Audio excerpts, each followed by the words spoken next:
আমার শহর রায়গঞ্জ নিবেদন করছে সায়নী গোল্ড এন্ড ডায়মন্ড, থানা রোড, রায়গঞ্জ।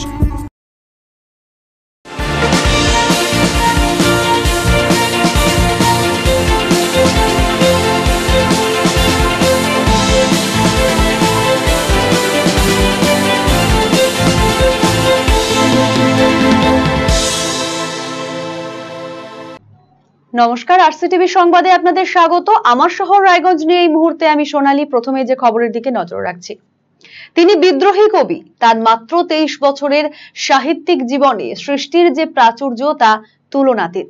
সাহিত্যের নানান শাখায় বিচরণ করলেও তার প্রধান পরিচয় তিনি কবি। বৃহস্পতিবার 29শে আগস্ট সেই বিদ্রোহী কবি কাজী নজরুল ইসলামের প্রয়াণ দিবস। 1976 সালে এই দিনেই মাত্র 77 বছর বয়সে অনন্ত লোকের পথে পাড়ি দিয়েছিলেন তিনি।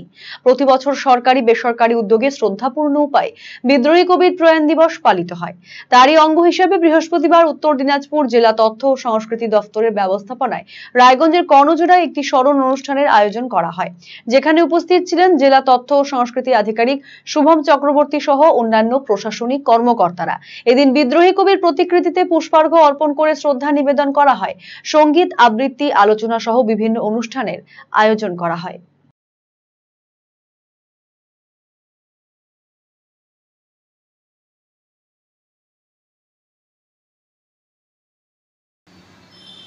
আজকে মাননীয় মুখ্যমন্ত্রীর উদ্যোগে জেলা তথ্য ও সংস্কৃতি দপ্তর উত্তর দিনাজপুরের আয়োজনে একটি কবি কাজী নজরুল ইসলামের প্রয়াণ দিবস উপলক্ষে একটি ছোট সাংস্কৃতিক অনুষ্ঠানের আয়োজন করা হয়েছে।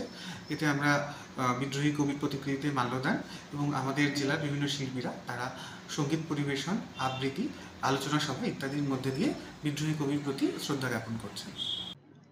আজ 29শে আগস্ট বিদ্রোহী কবি কাজী নজরুল ইসলামের 48তম প্রয়াণ দিবস। যথাযথ শ্রদ্ধার সাথে দিনটিকে পালন করল রায়গঞ্জ পৌরসভা।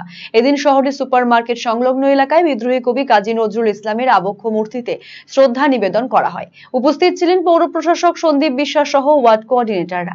বিদ্রোহী কবি কাজী নজরুল ইসলামের জীবনাদর্শ নিয়ে আলোচনা করা হয়। এই বিশেষ দিনে কবিকে স্মরণ করে সাম্প্রদায়িকতা মুক্ত ভারতবর্ষ গঠনের বার্তা দিয়েছেন পৌর প্রশাসক সন্দীপ বিশ্বাস।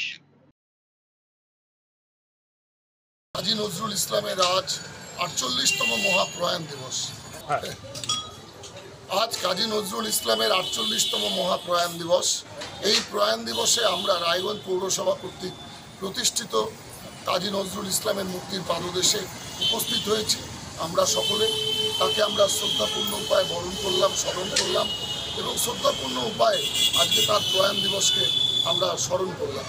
তাই আজকে আমরা সকলে মিলিত হয়েছি বাঙালি কবি, সঙ্গীতকার কাজী নজরুল ইসলামের প্রতি শ্রদ্ধা নিবেদন করবার জন্য। আমরা সাম্প্রদায়িকতা মুক্ত ভারতবর্ষ সুদৃঢ়ভাবে গড়ে তুলবার বার্তাই আমরা দেব, যে আজকে হিন্দু, মুসলমান, শিখ, খ্রিস্টান সবাই মিলিত প্রচেষ্টার মধ্যে দিয়ে আমরা একই বৃন্তে দুটি কুসুম, হিন্দু মুসলমান, এই বার্তাটাই আমরা পৌঁছে দিতে চাই। উত্তর দিনাজপুর জেলা প্রশাসনের উদ্যোগে রায়গঞ্জে উদ্বোধন হলো প্লাস্টিক বর্জ্য ব্যবস্থাপন কেন্দ্রের। বৃহস্পতিবার রায়গঞ্জ ব্লকের 13 নম্বর কমলাবাড়ি 1 নম্বর গ্রাম পঞ্চায়েতের ছত্রপুরে এই বিশেষ প্রকল্পের উদ্বোধন করেন রাজ্যের কৃষি বিপণন মন্ত্রী বেচারাম মান্না। এদিনের এই অনুষ্ঠানে মন্ত্রী ছাড়াও উপস্থিত ছিলেন জেলা শাসক সুরেন্দ্র কুমার মিনা, পুলিশ সুপার মোহাম্মদ সানা আখতার, বণিক সভার প্রতিনিধি শঙ্কর কুন্ডু, অতনুবন্ধু লাহিড়ী সহ অনেকেই। এই প্রকল্পের মাধ্যমে সরকারের উদ্দেশ্য হলো পরিবেশকে সুরক্ষিত রাখা। এখানে প্লাস্টিক সহ পচনশীল ও অপচনশীল বর্জ্যকে প্রক্রিয়াকরণের মধ্যে দিয়ে জৈব সার প্রস্তুত করা হবে। এছাড়াও রয়েছে গোবর গ্যাস প্রকল্প। কৃষি বিপণন মন্ত্রী বেচারাম মান্না জানান, জেলা শাসকের উদ্যোগে এত সুন্দর প্রকল্প তৈরি হয়েছে যা রাজ্যের মধ্যে মডেল হিসাবে প্রস্ফুটিত হবে। এই প্রকল্পের মধ্যে দিয়ে সরকারের উদ্দেশ্য হলো পরিবেশকে পরিচ্ছন্ন ও রোগমুক্ত রাখা। মহিলাদের এত স্বতঃস্ফূর্ত সাড়া যা দেখে মনে হচ্ছে সরকারের উদ্দেশ্য সফল হবে। প্লাস্টিক রুখতে এদিন তিনি সতর্ক বার্তা দেন সকলের উদ্দেশ্যে। আমাদের আজকে এই উত্তর দিনাজপুর জেলা প্রশাসনের উদ্যোগে, বিশেষ করে আমাদের ডিএম সাহেবের উদ্যোগে খুব সুন্দর প্রজেক্ট এই রায়গঞ্জ যে স্বচ্ছ ভারত মিশন এবং মিশন নির্মল বাংলা প্রকল্পের আওতায় যে সলিড ওয়েস্ট ম্যানেজমেন্ট, তারপরে হচ্ছে তরল নিষ্কাশন মলকর্দম প্রকল্প, এগুলো একই কম্পাউন্ডের মধ্যে এটাকে করা হয়েছে। আমি ওয়েস্ট বেঙ্গলে পঞ্চায়েত দপ্তরের পক্ষ থেকে এটা আমি দেখি এবং প্রতিটা জেলাতেই আমি যাই এরকম অনুষ্ঠানে। কিন্তু এটা এসে দেখলাম যে আমাদের রাজ্যে এটা একটা মডেল হতে পারে।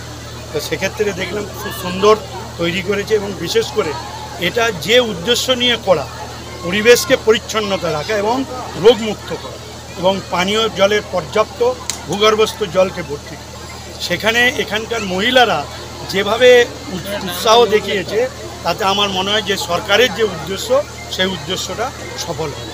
এবং এই প্রকল্প এখানকার যে প্রজেক্ট, এটা শুধু জেলায় নয় রাজ্য স্তরে একটা মডেল হবে এবং যারা উৎসাহিত হওয়ার জন্য যদি এখানে দেখতে আসে তারা এই প্রকল্প দেখে উৎসাহিত হবে। এখানে একটা গোবর্ধন প্রকল্প, গোবর গ্যাস প্রকল্প, এই প্রকল্প থেকে আপাতত এখন পাশের এক হাই স্কুলে রান্নার ব্যবস্থা হচ্ছে। এখান থেকে আগামী দিন গোবর গ্যাস মহিলারা রান্নার জন্য ব্যবহার করতে পারবেন এবং সবচেয়ে বড় কথা হচ্ছে জৈব সার, যেটা আমরা অতিরিক্ত ফলনের জন্য রাসায়নিক সার ব্যবহার করছি, যেটা বিদেশে এটা এখন অচল হয়ে গেছে, জৈব সারের উপর নির্ভর হয়ে গেছে।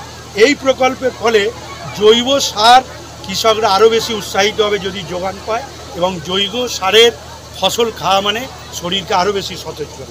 রাজ্য কৃষি বিপণন দপ্তরের অধীনে রায়গঞ্জে চালু হলো সুফল বাংলা স্টল। বৃহস্পতিবার রায়গঞ্জ শহরের সুপার মার্কেটে এই প্রকল্পের শুভ উদ্বোধন করেন রাজ্যের কৃষি বিপণন মন্ত্রী বেচারাম মান্না। এছাড়াও উপস্থিত ছিলেন জেলা শাসক সুরেন্দ্র কুমার মিনা, পুলিশ সুপার মোহাম্মদ সানা আখতার, পৌর প্রশাসক সন্দীপ বিশ্বাস সহ অনেকেই। এই প্রকল্পের অধীনে সুলভ মূল্যে কৃষিজ পণ্য সংগ্রহ করতে পারবেন সাধারণ মানুষ। কৃষি বিপণন মন্ত্রী বেচারাম মান্না বলেন, রায়গঞ্জ সহকারে রাজ্যে 517টি সুফল বাংলা বিপণন কেন্দ্র চালু হলো, যার মধ্যে 80টি স্থায়ী, বাকিগুলি ভ্রাম্যমাণ। এর উদ্দেশ্য হলো একদিকে কৃষকরা ফসলের ন্যায্য মূল্য পাবেন, অপরদিকে সাধারণ মানুষ সস্তায় কৃষিজ পণ্য ক্রয় করবেন। এখানে মিলবে সবজি, মুদি দ্রব্য, ফল সহ অনেক সামগ্রী। আগামীতে রাজ্যে আরো 100টি সুফল বাংলা স্টল চালুর পরিকল্পনা রয়েছে। দেখুন, রায়গঞ্জ শহরে এটা এই প্রথম আমরা আমাদের কৃষিজ বিপণন দপ্তরের মধ্য দিয়ে আমরা সুফল বাংলা বিপণনী রায়গঞ্জ শহরে আমরা চালু করলাম। ইতিমধ্যেই আমরা রাজ্যে এটাকে নিয়ে 517টি আমরা এই রকম সুফল বাংলা বিপণনী চালু করলাম। তার মধ্যে 80টা হচ্ছে স্থায়ী, অর্থাৎ এটা 80 নম্বরে, বাকিগুলো সব হচ্ছে আমাদের ভ্রাম্যমাণ গাড়ি সিস্টেমে তৈরি করে। এর মূল কাজ যেটা, যে একদিকে কৃষকের যে ফসলের দাম তারা যাতে পায়, আর একদিকে শহরের ক্রেতারা যাতে সস্তা মূল্যে সবজি পায় সেটার ব্যবস্থা করা।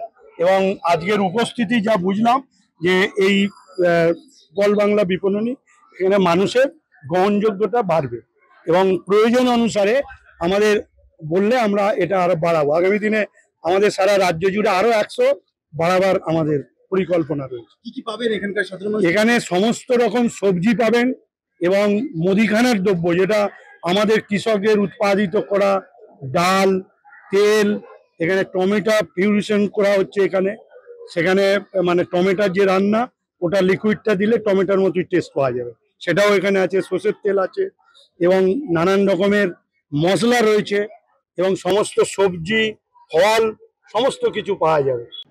অখিল ভুবন বিদ্যার্থী পরিষদের 22তম প্রতিষ্ঠা দিবস পালিত হলো বৃহস্পতিবার। রায়গঞ্জের সুপার মার্কেটে অবস্থিত চেম্বার অফ কমার্সের সভাকক্ষে একটি অনুষ্ঠানের আয়োজন করা হয়। প্রতিষ্ঠা দিবসের পাশাপাশি একই সাথে জাতীয় ক্রীড়া দিবসও পালন করা হয় এই দিন। এই উপলক্ষে সংগঠনের পক্ষ থেকে রায়গঞ্জ সুরেন্দ্রনাথ কলেজ ও বিশ্ববিদ্যালয়ের কৃতি ছাত্রছাত্রী, জেলার কৃতি খেলোয়াড়, কবি, সাহিত্যিক ও সাংবাদিকদের সংবর্ধনা দেওয়া হয়। উপস্থিত ছিলেন সংগঠনের জেলা সম্পাদক অরিন্দম প্রামাণিক সহ অন্যান্যরা। একটি মনোজ্ঞ সাংস্কৃতিক অনুষ্ঠানের আয়োজন করা হয়েছিল এখানে।